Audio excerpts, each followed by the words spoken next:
Hi everyone, welcome to another video. Chicken കൊണ്ട് നമ്മൾ ഒരുപാട് വെറൈറ്റി ഐറ്റംസ് ഉണ്ടാക്കാറുണ്ട് അല്ലേ? നമ്മൾ ഇവിടെയും ചിക്കനെയും കൊണ്ട് ഒരുപാട് കറികൾ ഉണ്ടാക്കാറുണ്ട് കേട്ടോ. ഇന്നത്തെ നമ്മളുടെ വീഡിയോ ഒരു ചിക്കൻ ഫ്രൈ ആണ്. വീഡിയോയിലേക്ക് പോകുന്നതിന് മുമ്പ് നമ്മളുടെ ചാനൽ ആദ്യമായിട്ട് കാണുന്നവരുണ്ടെങ്കിൽ സബ്സ്ക്രൈബ് ചെയ്യാൻ മറക്കല്ലേ.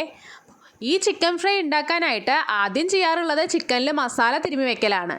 ഏകദേശം ഒരു 1/2 kg അളവിലാണ് ചിക്കൻ എടുത്തിരിക്കുന്നത്. അതിലേക്ക് 1 സ്പൂണ് കാശ്മീർ ചില്ലി പൗഡറും 1 നുള്ളു മഞ്ഞൾപ്പൊടിയും മുളക് പൊടിയുടെ അതേ ക്വാണ്ടിറ്റിയിൽ തന്നെ മല്ലിപ്പൊടിയും 1 സ്പൂണ് ചിക്കൻ മസാലയും ചെറിയ സ്പൂണിൽ 1 സ്പൂണ് ഗരം മസാലയും കുരുമുളക് പൊടിയുമാണ് ആഡ് ചെയ്യുന്നത്. ഇവിടെ തന്നെ ചിക്കൻ്റെ ക്വാണ്ടിറ്റിക്ക് ആവശ്യമായ ഉപ്പും 2 സ്പൂണ് തൈരും കൂടെ ആഡ് ചെയ്തിട്ട് നന്നായി മിക്സ് ചെയ്തെടുക്കും. മസാല തിരുമിയതിന് ശേഷം കുറഞ്ഞത് ഒരു അരമണിക്കൂർ, എത്ര കൂടുതലായാലും കുഴപ്പമില്ല, അരമണിക്കൂർ കഴിഞ്ഞിട്ടാണ് ചിക്കൻ ഫ്രൈ ചെയ്യാറുള്ളൂ കേട്ടോ. അപ്പോഴാണല്ലോ ചിക്കനിൽ ഈ മസാലയെല്ലാം നന്നായി പിടിച്ച് വന്നിട്ടുണ്ടാവുക. വെളിച്ചെണ്ണയാണ് ഫ്രൈ ചെയ്യാനായിട്ട് ഒഴിച്ചു കൊടുത്തിരിക്കുന്നത്.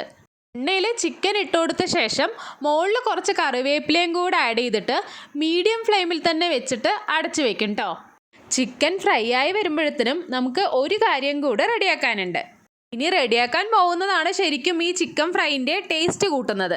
അതിനായിട്ട് ആദ്യം മിക്സഡ് ജാറിലേക്ക് 2-3 കഷ്ണം ഇഞ്ചി, കുറച്ച് വെളുത്തുള്ളി, ഇത് മാത്രമായിട്ടൊന്ന് മിക്സിയിലിട്ട് കറക്കി എടുത്തതിന് ശേഷം അതിലേക്ക് പിന്നെ 1 പച്ചമുളകും കുറച്ച് കറിവേപ്പിലയും കൂടെ ആഡ് ചെയ്യാം. എരിവ് കൂടുതലായിട്ട് വേണ്ടവർക്ക് പച്ചമുളകിൻ്റെ എണ്ണവും കൂട്ടാട്ടോ. കറിവേപ്പിലയും എത്രയും കൂടുതലിടണോ അത്രയും ടേസ്റ്റ് കൂടുവേ. അതും മിക്സിയിലിട്ടിട്ടൊന്ന് കറക്കിയെടുക്കാം. അപ്പോഴത്തേനും നമ്മളുടെ ചിക്കൻ ഒരു സൈഡ് കുക്കായി വന്നിട്ടുണ്ട്. ഇതിനെ തിരിച്ചിട്ട് കൊടുത്തിട്ട് വീണ്ടും ഫ്രൈ ചെയ്തെടുക്കാം. അതിൻ്റെ മുകളിലേക്ക് വേണമെങ്കിൽ നമുക്ക് കറിവേപ്പിലയോ പച്ചമുളകൊക്കെ ആഡ് ചെയ്യുകയാണെങ്കിൽ ആഡ് ചെയ്യാം. ചിക്കൻ ഫ്രൈ ആയി വരുമ്പോഴത്തേനും നമുക്ക് നേരത്തെ ചതച്ച് വെച്ചത് ഒന്ന് റെഡിയാക്കി എടുക്കാം. അതിനായിട്ട് നമ്മൾ ചെയ്യാറുള്ളത് വെളിച്ചെണ്ണ തന്നെയാണ് കേട്ടോ ഒഴിക്കാറുള്ളത്. അതിലേക്ക് നമ്മൾ ചതച്ച നമ്മളുടെ ഇഞ്ചി, വെളുത്തുള്ളി, പച്ചമുളക്, കറിവേപ്പില ഉണ്ടല്ലോ, അതിനിട്ടിട്ട് ഒന്ന് ചൂടാക്കിയെടുക്കും. അതിൻ്റെ പച്ചമണെല്ലാം പോയി വരുന്ന സമയത്ത് 1 സ്പൂണ് ക്രഷ്ഡ് ചില്ലി ഉണ്ടല്ലോ, നമ്മളുടെ ഇടിച്ച മുളക്, അതുകൂടെ ആഡ് ചെയ്തിട്ട് ഇതിൻ്റെ ക്വാണ്ടിറ്റിക്ക് ആവശ്യമായ ഉപ്പ് കൂടെ ആഡ് ചെയ്ത് കൊടുക്കും. ചിക്കനിൽ നമ്മൾ ഓൾറെഡി ഉപ്പ് ആഡ് ചെയ്തിട്ടുണ്ടല്ലോ. പിന്നെ അതിലേക്ക് മല്ലിയും കറിവേപ്പിലയും ചെറുതായി അരിഞ്ഞത് കൂടെ ആഡ് ചെയ്യും. അപ്പോഴത്തേനും നമ്മളുടെ ചിക്കൻ നന്നായി ഫ്രൈ ആയി വന്നിട്ടുണ്ട്. ഇനി നമുക്ക് ചിക്കനെ കൂടെ ഇതിലേക്ക് ആഡ് ചെയ്തിട്ട് നന്നായി ഇളക്കിയെടുക്കാം. ഈ ചിക്കൻ ഫ്രൈക്ക് അടിപൊളി ടേസ്റ്റാണ് കേട്ടോ. ചിക്കൻ ഫ്രൈ ഇതുപോലെ ഉണ്ടാക്കാത്തവരുണ്ടെങ്കിൽ ഒന്ന് ട്രൈ ചെയ്ത് നോക്കൂ കേട്ടോ.